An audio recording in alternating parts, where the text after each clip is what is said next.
সম্প্রতি ফজলুর রহমান সাহেব কিশোরগঞ্জ ওরফে কানকাটা ফজলু এই জন্যই বলা হইতেছে, উনি হুজুরদেরকে নিয়ে কথা বললে ওনার আত্মমর্যাদা বোধে লাগে। খুবই আত্মমর্যাদা বোধশীল একজন মানুষ, এমন আত্মমর্যাদা বোধশীল একজন মানুষ যিনি আতাউর রহমান খান রহমতুল্লাহি আলাইহির সাথে যখন এমপি ইলেকশন করেন তখন তিনি বলছিলেন, আমি যদি এই মোল্লার কাছে হেরে যাই তাহলে আমি আমার কান কেটে ফেলবো। তো তিনি আসলে হেরে গেলেন এবং কিশোরগঞ্জের মানুষ বলা শুরু করলো কান কাটা ফজলু।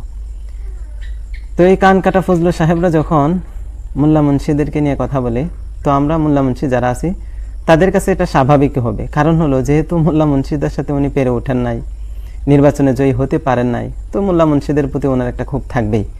তবে নারী সংস্কার বিষয়ক কমিশনের ব্যাপারে বেশ্যা শব্দ হেফাজতের মহাসমাবেশ থেকে আসছিল। তো এটা হেফাজত বললে হেফাজত নারী বিদ্বেষী হয়ে যায়।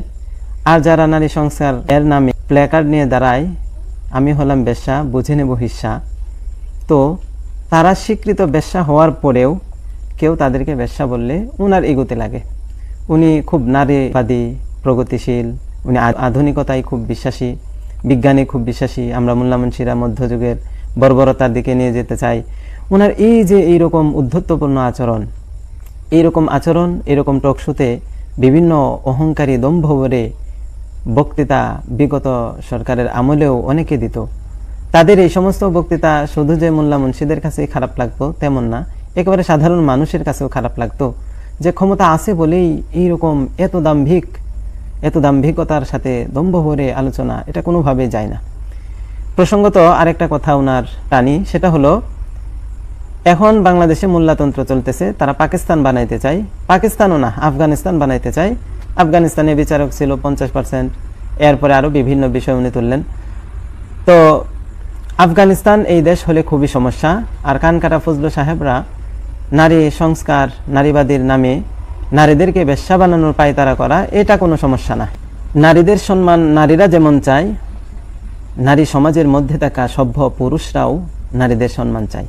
সেই হিসাবেই হেফাজত সহ মোল্লা মুন্সি যাদেরকে ওনার খুব খারাপ লাগে, তারা যদি নারীদেরকে বাঁচানোর জন্য যে সমস্ত স্বীকৃত বলেন বেশ্যাপতিতা, তাদের বিরুদ্ধে বললে নারী বিদ্বেষী হয়ে যায়। আর তারা স্বীকৃত এই সমস্ত মহিলারা, এরা যখন আমাদের সভ্য নারীদেরকে এই পতিতাবৃত্তির দিকে নিয়ে যেতে চায়, তখন এটা নারীদের অসম্মান হয় না, এটা নারী সম্মান হয়ে যায়।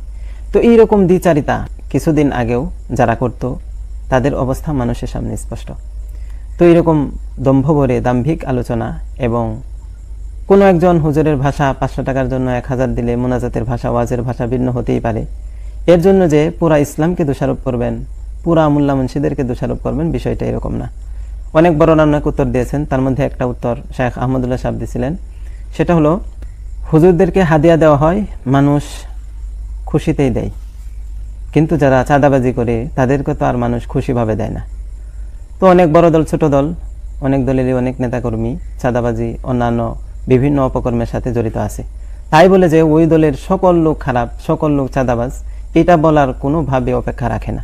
কিন্তু ফজলু সাহেব ওরফে কানকাটা ফজলু সাহেবরা কি করেন, তারা একজনের একটা দোষকে সকল একেবারে গোষ্ঠী জাতির উপর চাপায় দিতে চান। এইরকম অভ্যাস এটা বিগত কিছু নেতার ভিতরেও ছিল, যাদের অবস্থা মানুষের সামনে খুবই স্পষ্ট। কানকাটা ফজলু সাহেবরা যদি এখনো ফিরে না আসেন, তাহলে কেউ জানাজা হারাম বলেছেন এবং সে যেইভাবে সকল আলেম উলামাদেরকে নিয়ে তুচ্ছ-তাচ্ছিল্য করে বক্তব্য দিয়েছে, তো তার পরিণতিও আগের যারা দাম্ভিক ছিল তাদের যে অবস্থা ছিল এর চাইতেও বড় খারাপ হবে। আরেকটা ইতিহাস খুব ভালোভাবে বোঝার দরকার। যেই তালেবানকে উনি খুব ঘৃণা করেন, নারীদেরকে নিয়ে তালেবান এই করছে ওই করছে, তাদের ক্ষমতায়ন দূর করে দিছে, সেই তালেবানের সৃষ্টি হয়েছিল একজন নারীর সম্মান সম্ভ্রম রক্ষার জন্য। এই ইতিহাসটা হয়তো কানকাটা ফজলু সাহেবরা পড়েননি, জানেন না, অথবা জানলেও স্বীকার করবেন না।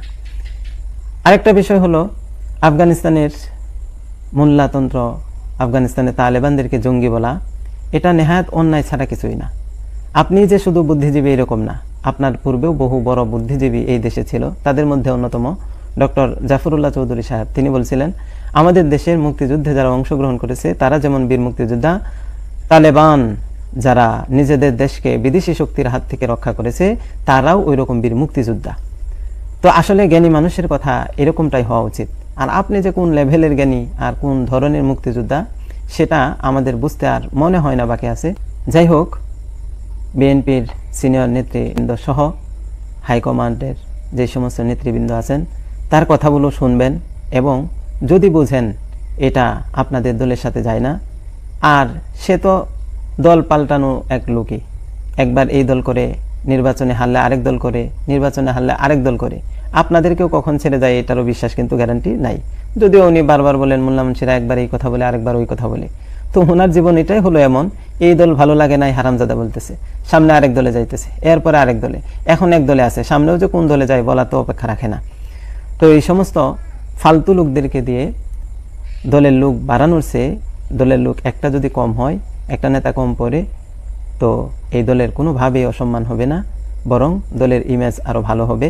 আমরা সিনিয়র নেতৃবৃন্দের প্রতি এই আশায় রাখি এবং সামনের বাংলাদেশ, এখনের যে বাংলাদেশ আছে এটা ইসলাম ছাড়া বাংলাদেশের অস্তিত্ব কোনোভাবেই যেহেতু বিশ্বাস করা যায় না, সেই হিসাবে এই বাংলাদেশে মুসলিমরা তারা বিভিন্ন দল করবে, তবে তাদের পরিচয় যেহেতু মুসলিম, অবশ্যই মুসলমানিত্ব বজায় রেখেই তারা বিভিন্ন দল করবে এবং এই সমস্ত নাস্তিক মার্কা লোকদেরকে অবশ্যই কোনো দলেই ঠাঁই দেওয়া হবে না, এটাই আমাদের বিশ্বাস। আমরা এই আশাবাদ ব্যক্ত করেই আলোচনা এখানেই সংক্ষিপ্ত করলাম। আসসালামু আলাইকুম ওয়া রাহমাতুল্লাহি ওয়া বারাকাতুহু।